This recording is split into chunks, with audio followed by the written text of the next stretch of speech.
ഹും. അപ്പോൾ എല്ലാവർക്കും എൻ്റെ ഒരു പുതിയ ചാനലിലേക്ക് വന്നു കഴിഞ്ഞാൽ താങ്ക്സ്. അത് വിലക്കോ എന്തായാലും അപ്പോൾ ഈ ചാനലിലൂടെ പുതിയ ആനിമേഴ്സൊക്കെ ഇടാനാണ് ഞാൻ പ്ലാൻ ചെയ്തിരിക്കുന്നത്. അത് എത്രത്തോളം മുന്നോട്ട് കൊണ്ടുപോകാൻ പറ്റുമെന്ന് അറിയില്ല, എങ്കിലും ഞാൻ മാക്സിമം എൻ്റെ എഫേർട്ട് എടുത്ത് നോക്കാം. സോ അപ്പോൾ ഇന്നാണ് പോകുന്നത് daily life of the immortal king എന്ന ആനിമേ സീരീസിൻ്റെ സീസൺ 3 ആണ്. ഇതിന് മുൻപത്തെ സീസൺ കാണാൻ വേണ്ടി പ്ലേലിസ്റ്റ് ചെക്ക് ചെയ്താൽ മതി. ഓക്കെ, അപ്പോൾ എപ്പിസോഡിൻ്റെ ആദ്യം തന്നെ ഒരു പ്ലേസ്, അവിടെ ന്യൂഡിൽസ് ഒക്കെ ഉണ്ടാക്കുന്ന ഒരാൾ അവിടെ വാഗ്ലിംഗ് ഉണ്ട്, അവന് കൊണ്ടുപോയി കൊടുക്കണം. സംഭവം ഡീമൻ വേൾഡ് ഇല്ലാതാക്കി എന്ന ഒരുപാട് പ്ലേസ് അതെല്ലാം തകർന്നു. അത് ശരിയാക്കി വരികയാണ്. വാഗ്ലിങ്ങിന് ക്വയറ്റായി ലൈഫ് ജീവിക്കാൻ നിൽക്കുവാണ്. അങ്ങനെ ഫുഡ് കഴിക്കാൻ വരുന്നപ്പോഴാണ് ഒരു ഡീമൻ വന്ന അറ്റാക്ക്. അവൻ്റെ ഫുഡിൽ എന്താ വീണ് ആകെ മൊത്തം കരുപ്പായി. അതിനെ കൊല്ലാനായിട്ട് വന്നപ്പോൾ ഒരു ഹെലികോപ്റ്ററിൽ വന്ന ആരോത്തിനെ കൊന്നു. അതിലൊരു പെണ്ണിനെ കാണാം. അതിനുശേഷം നമ്പർ 60 അക്കാഡമി എല്ലാവരും വരുന്നുണ്ട്. മെയിനായിട്ട് കപ്പിൾസ് അവർ സെറ്റായതുപോലെ ആവച്ച വന്നാണ്ട് ഷോക്കായിട്ട് നിൽക്കുകയാണ്. ഷവി അങ്ങോട്ട് വരുമ്പോൾ ചോദിക്കുന്നുണ്ട് കാര്യം എന്താണെന്ന്. അവളാണ് പറയുന്നത് നിനക്കൊല്ലം തോന്നുന്നുണ്ടോ? അവൾ നോക്കിയിട്ട് എവിടെ എവിടെ ഇവിടെ ഇല്ലല്ലോ. അത് തന്നെ ഡീമൺ അറ്റാക്കിൽ ഇതെങ്ങനെ പെട്ടെന്ന് ശരിയായി? കാരണം കഴിഞ്ഞ ദിവസം ഇർഹ അവന്റെ വീട് ശരിയാക്കി എടുത്ത് അവിടെ വാഗ്ലിംഗ് ഉണ്ടായിരുന്നു. പെട്ടെന്നാണ് ഷോയി വന്നിട്ട് കേൾപ്പിച്ചിരിക്കുന്നത് അവരുടെ അക്കാഡമി പെട്ടെന്ന് ശരിയാക്കാൻ വഴി ചോദിക്കണം, അല്ലെങ്കിൽ മറ്റ് സ്റ്റുഡൻസ് എല്ലാം വേറെ അക്കാഡമിയിലേക്ക് പോകും. നീക്ക് എന്തിനാ എന്നെ നോക്കുന്നേ? നിന്റെ നോട്ടത്തിൽ തന്നെ മനസ്സിലായല്ലോടാ എന്ന് ഇർഹ. അവസാനം ഇർഹ തന്നെ ശരിയാക്കി അവൻ അവിടെ വീഴുവാണ്. അതാണ് നടന്നത്. അവളെങ്ങനെ പുറത്തു നിന്ന് വന്നേ? അവൾ അക്കാഡമിയിലല്ലേ എന്ന് ചോദിക്കുമ്പോൾ അവളുടെ സോൾ സിസ്റ്റർ തിരികെ വന്നു. ഇപ്പോൾ അവളുടെ സിസ്റ്ററിന്റെ കൂടെയാണ്. അങ്ങനെ പറയുമ്പോഴാണ് ഒരു കാറ് ഒരു പരവതാനിയൊക്കെ വിരിച്ചിട്ട് അങ്ങോട്ട് സൺറൂം. എല്ലാവർക്കും ഗുഡ് മോർണിംഗ്. ഒരു മാറ്റമില്ല. അങ്ങനെ നിലയ്ക്കാണ് അങ്ങോട്ട് ഒരു ഹെലികോപ്റ്റർ വരുന്നത്. അത് അവിടെ ലാൻഡായി. അതിൽ നിന്നൊരു പെണ്ണ് വരുന്നുണ്ട്. അവൾ വന്നിട്ട് നീയാണല്ലേ നമ്പർ 60 ടോപ്പ് സ്റ്റുഡൻറ്റ് എന്ന് പറയുന്നേ. അവളെ കണ്ടിട്ട് പുതിയ സ്റ്റുഡൻ്റ് ആണല്ലോ, ഫോറിൻ നിന്നാണല്ലോ, റിച്ച് ആണല്ലോ എന്നൊക്കെ അവിടെ ഉള്ളവർ. ഒരു സ്കൂളിലെ 2 പ്രിൻസസ് എന്നൊക്കെ സംസാരം. എന്നാൽ സൺറോഗ് വാഗ്ലിനെ കണ്ടിട്ട് അവൻ്റെ കൂടെ പോയി. അപ്പോഴേക്കും ബെല്ലടിച്ച്. പിന്നെ ക്ലാസ് ആ പുതിയ സ്റ്റുഡൻറ്റ് അതിനെക്കുറിച്ചാണ് സംസാരം.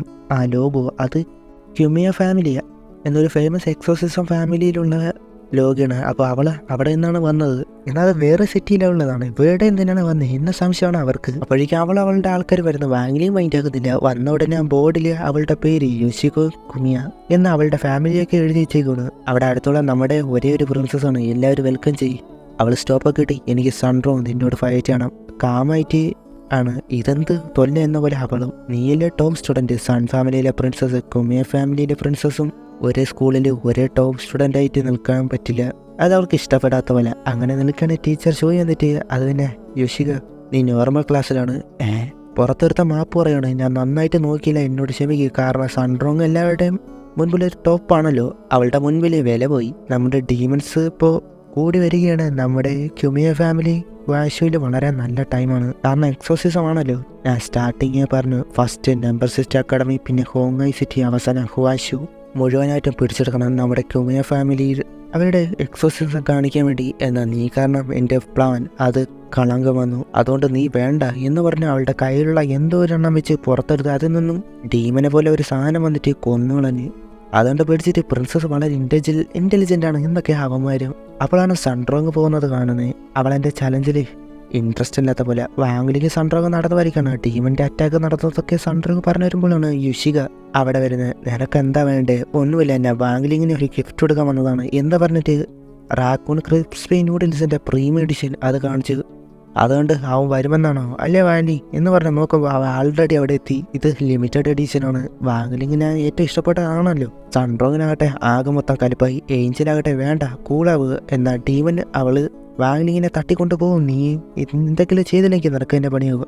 ഡീമൻ ജയിച്ചതുപോലെ വാ ഫൈറ്റ് എന്ന് പറഞ്ഞ് അവിടെ റെഡി ആകുമ്പോൾ ഞാൻ ഇങ്ങനെ ഒരു ഫൈറ്റ് അല്ല ചെയ്യാൻ പറയുന്നത്. നീയിലെ ടോപ്പ് സ്റ്റുഡൻറ്റ്. ഇവിടെ കൂടുതൽ പെയിൻറ്റിങ്സ് കൾട്ടിവേഷൻസ് അങ്ങനെയുള്ളതല്ലേ. നമ്മുടെ അവിടെ ബെസ്റ്റ് ആയിട്ടുള്ളത് ടീ ആണ്. എന്തുകൊണ്ട് നമുക്ക് കുക്കിംഗ് ചലഞ്ച് ചെയ്തുകൂടാ? അവളും ഓക്കെ. അത് പിന്നെ എല്ലാവരും അറിയിക്കാനായിട്ട് വിളിക്കുകയാണ്. കാരണം ടോപ്പ് സ്റ്റുഡൻറ്റ് ആരാകും എന്നത് എല്ലാവരും അറിയണം. അവിടെ ഹാവ് ഇന്ന് ടോപ്പ് സ്റ്റുഡൻറ്റ് ആരെന്നറിയാം. ഒരു side waterfall flavour group princess സൺറോങ്, അവരുടെ സപ്പോർട്ട് കുമിയ ഫാമിലിയുടെ പ്രിൻസസ് യോഷികോ, അവരുടെ സപ്പോർട്ട് ജഡ്ജായിട്ട് വാഗ്ലിങ്, അവരുടെ ചലഞ്ച് കുക്ക്. അത് ചെയ്ത് വാഗ്ലിങ്ങിനെ സംതൃപ്തിയാകണം. 1 മണിക്കൂർ ടൈമുണ്ട്. 5 ക്രിസ്മി നൂഡിൽസ് ആണുള്ളത്. സ്റ്റാർട്ടായി ഉടനെ യോഷികോ അവൾ പെട്ടെന്ന് തന്നെ എല്ലാം ചെയ്യാനായിട്ട് തുടങ്ങി. ഹാഫ് എന്തൊക്കെയോ ചെയ്യുന്നുണ്ട്, വിളിച്ചും പറയുന്നുണ്ട്. അവൾക്ക് അതിനെ പറ്റി നന്നായിട്ട് അറിയാമെന്ന പോലെ. എന്നാൽ മറ്റൊരു സൈഡിലെ സോസും എണ്ണയെ പിടിച്ചെടുക്കുകയാണ് സൺറോങ്. അവൾക്ക് അതിനെപ്പറ്റി ABCD പോലും അറിയില്ല. അവളുടെ അങ്കിള് അടികൂടി വന്നിട്ട് അത് സോസാണ്, എണ്ണയാണ് ഒഴിക്കേണ്ടത്. അവളും ചെയ്ത് കത്തുന്നില്ല. അത് പ്രസ് ചെയ്തിട്ട് ഓണാക്ക്, തീ കുറയ്ക്കണേ എന്ന് പറഞ്ഞത് അവൾ കൂട്ടി കൊടുത്ത് അവിടെ തീ പിടിച്ച്. അതിനുശേഷം പിന്നെ ചെയ്യുന്നുണ്ട് ഷൂയിൽ കുറച്ച് ആൾക്കാരെ ഇങ്ങോട്ട് പെട്ടെന്ന് വിടണേ എന്ന് പറയുകയാണ്. യോശിക ഉണ്ടാക്കി സ്മെല്ലടിച്ച് എല്ലാവരും വായിൽ വെള്ളം കയറി. എന്നാൽ സൺറോങ് ആകട്ടെ അവളെന്തൊരു പോയിസണാണ് ഉണ്ടാക്കി വെച്ചേക്കുന്നത്. ഞാൻ കൂളായിട്ട് ചെയ്താൽ മതി, അവൾക്കൊന്നും ഉണ്ടാക്കാൻ പോലും അറിയില്ല സംഭവം. അങ്ങനെ അവൾ പെട്ടെന്ന് ഉണ്ടാക്കി കഴിഞ്ഞ് സൺറോങ് ഷോക്ക് അവൾ 4 ഉണ്ടാക്കി 4 ബെസ്റ്റ്. അവൾ ഉണ്ടാക്കിയത് കൊണ്ടു കൊടുക്കണം. 4 ഉണ്ടാക്കി, ഐ മീൻ 4 പേർക്കും ഉണ്ടാക്കി. സീ ഫുഡ് മാഗി എന്ന് പറഞ്ഞ് കൊടുക്കാണ്. 3 പേരും കിളി പോയി. എത്ര ടേസ്റ്റ് ആയിരുന്നു. അതെല്ലാം സൺറോങ് കണ്ടിട്ട് സങ്കടം പോലെ. എന്നാൽ വാങ്ങിലി വരെ നോർമലായിട്ട് കഴിക്കാനായിട്ടാണ് നോക്കുന്നത്. അതുകൊണ്ട് എന്തോന്ന് അവൾക്ക് കിട്ടി. അവൾ വന്നിട്ട് കൊടുക്കണം. തുറന്നു എല്ലാവരും എന്തെന്ന് അറിയാൻ വേണ്ടി നോക്കുമ്പോൾ അത് ക്രിസ്പി നൂഡിൽസിന്റെ കവർ മാത്രമാണ്, പൊട്ടിക്കാത്ത കവർ. ഇതെന്താ ഇത് മാത്രം എന്ന് പറയുമ്പോൾ വാങ്ങലിങ്ങിന്റെ കണ്ണ് അതിലേക്കാണ് പോയത്. അവളതെടുത്ത് പൊട്ടിച്ച് ആ എസൻസ് അതെല്ലാം ഇട്ട് മിക്സ് ആക്കണം. വാങ്ങലിങ്ങിന്റെ കൊതി അങ്ങേറ്റം പോയി. കാരണം അവന് പണ്ട് മുതൽ ഏറ്റവും ഇഷ്ടമുള്ളതാണ് ഈ ക്രിസ്പി നൂഡിൽസ്. മറ്റെല്ലാം അവന് ടേസ്റ്റ്ലെസ് ആയിട്ടാണ് ഉള്ളത്. അതായത് ടേസ്റ്റ് ആയിട്ടൊന്നും തോന്നില്ല, കാരണം പോയി മനസ്സിലാകും. എന്നാൽ അവൻ്റെ ലൈഫിൽ കിട്ടിയ ബെസ്റ്റായി ഒന്നാണിത്. സൺറോങ്ങിന് ഇതറിയാം, അതുകൊണ്ടാണ് അത് തന്നെ കൊടുത്ത്. അവൻ ആർത്തിയോടെ അത് കഴിക്കുന്നുണ്ട്. ഇതിൽ തന്നെ മനസ്സിലാകാം ആര് ജയിച്ചെന്ന്.